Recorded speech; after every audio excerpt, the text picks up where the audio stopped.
Ben Roberts-Smith, Australia's most decorated war hero, has criticised the Defence Force for failing to support veterans. He's accused leaders of shamefully putting their jobs ahead of their duty of care for those in service. Now, you may have heard the allegations levelled against Ben Roberts-Smith over war crimes. He strongly denies them, saying it is smear and commercially motivated, and he's launched defamation action against the 9 owned Fairfax newspapers. He declined to talk about those allegations in this interview. Have a listen. Now, you've been awarded the Victoria Cross and the Medal of Gallantry. You're famous for your heroism offshore, and yet you were offered barely any help with the transition back into regular life. What help were you offered?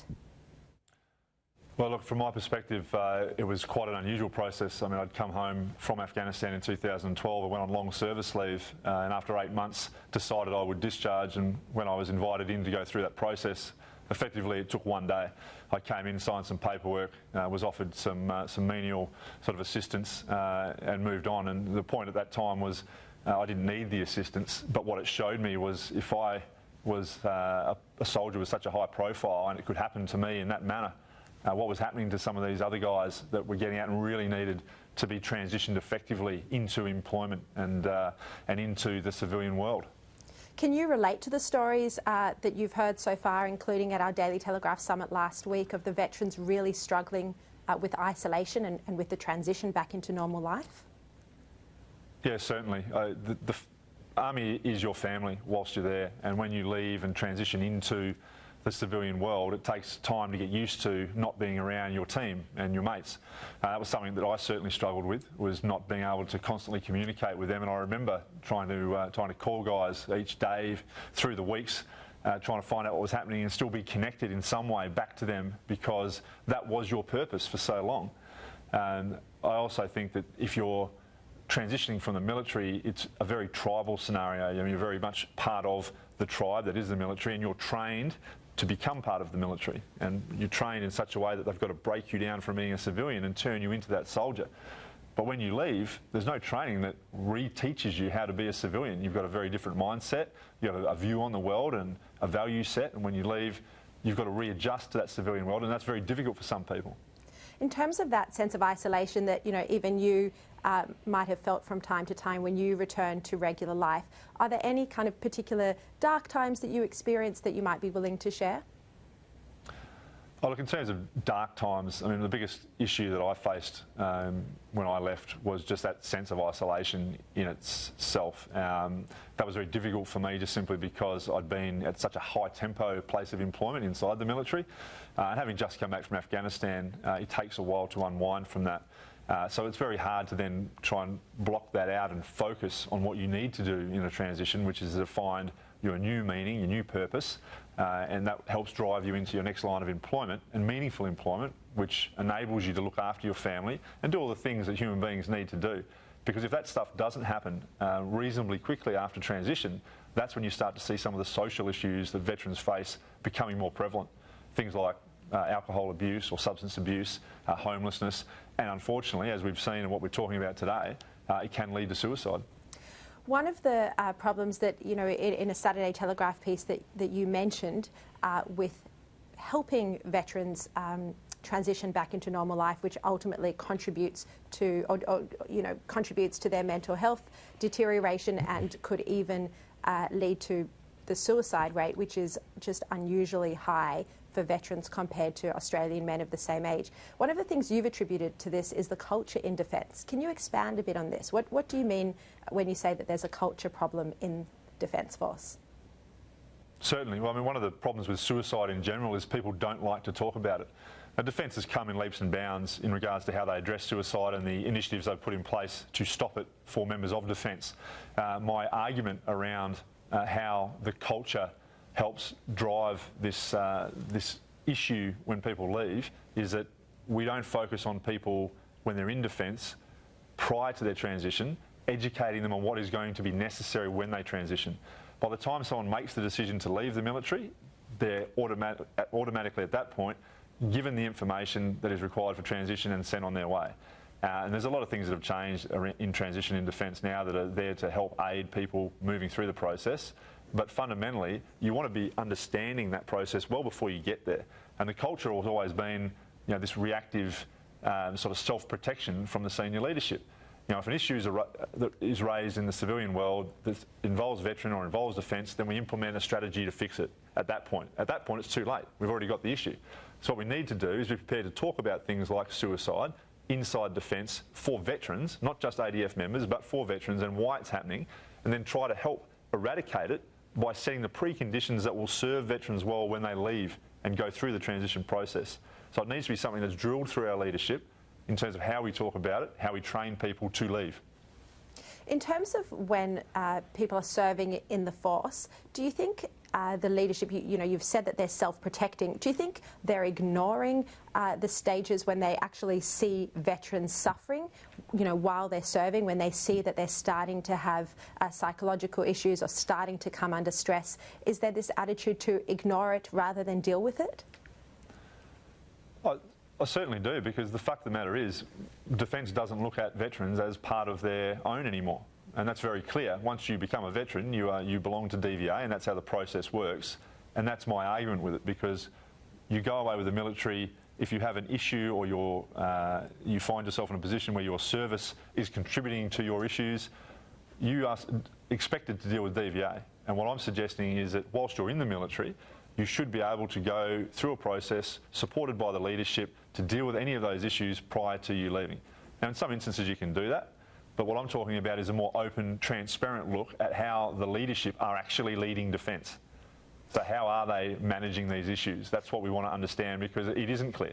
Well, we have this farcical situation where Defence doesn't even tell DVA who the veterans are when they leave the military. No one is actually keeping track of who veterans are and where they are.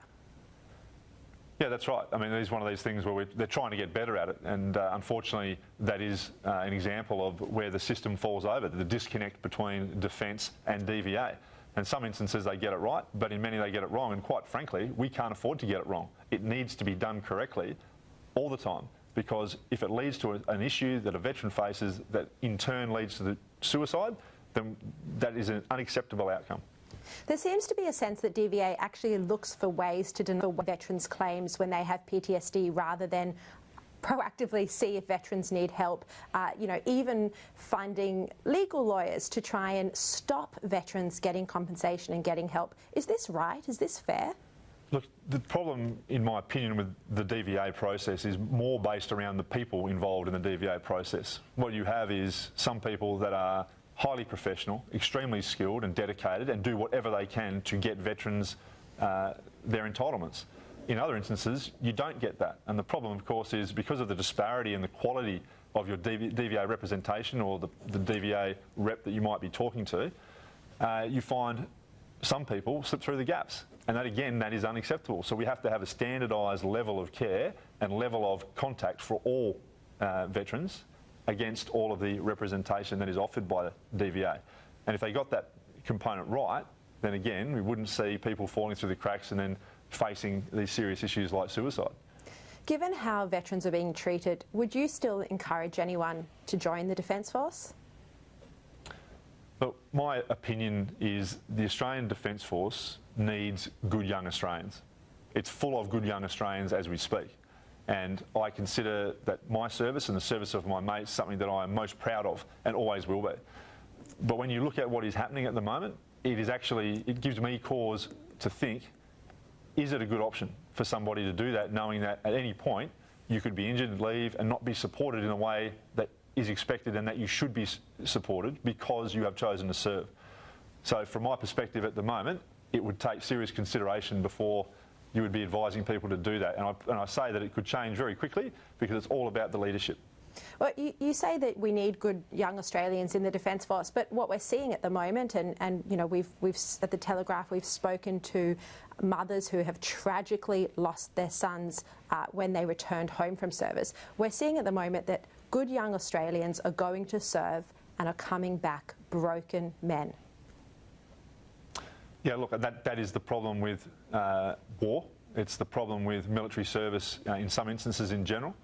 So what we need to understand is if people are prepared to offer their life up for service, then we have a duty of care as a country, as a nation, to ensure that they are looked after for their service. Because no matter who you are, if you serve, when you leave the Defence Force, you will in some way be affected by that service.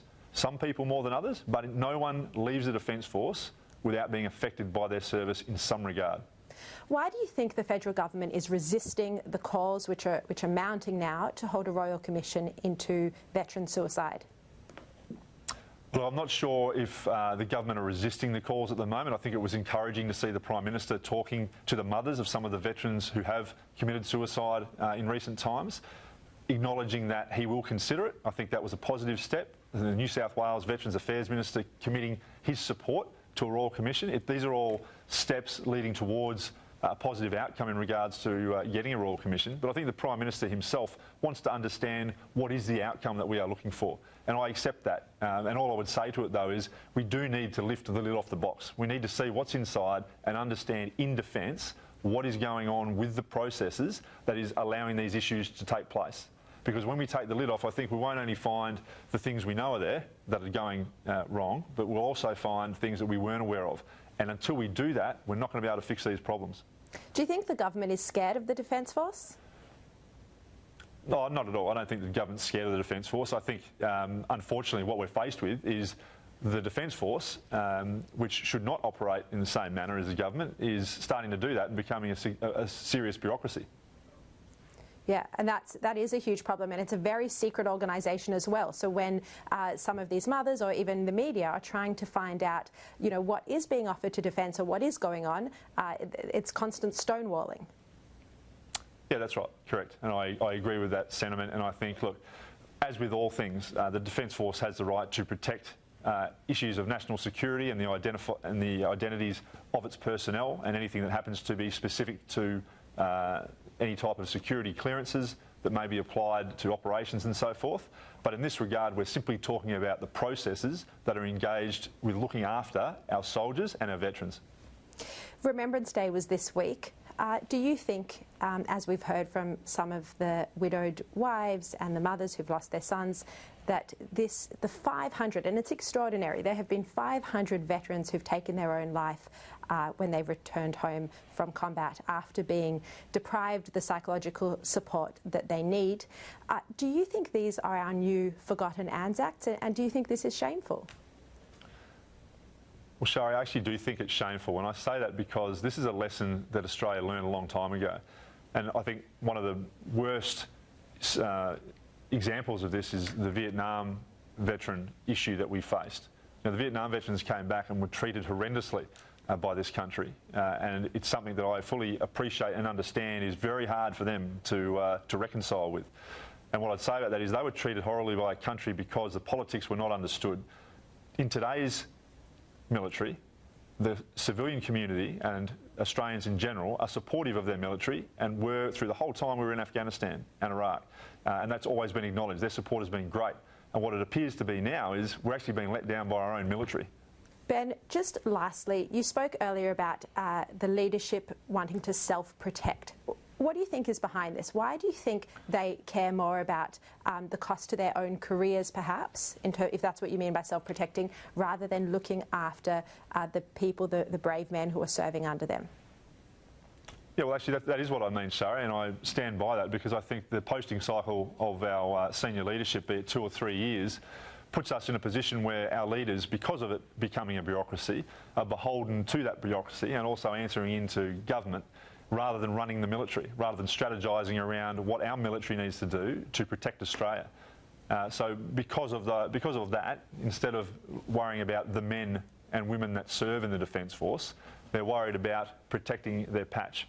And that, to me, is unacceptable. They should be leading the military in a way that supports the men and women that are serving this country deserve. Do you think that's leadership from the top? Do you think that there needs to be new leadership at the very top of the Defence Force? Absolutely. Would you like to expand on that? I think from the very top in any organisation, the leadership starts from the top, so it should cascade down. What should be happening from the very top of our ADF, from the CDF all the way through to our most junior members, the junior NCOs, we should have a feeling that our responsibility is to each other in service and when we leave the military. And at this point, I don't think that is the feeling.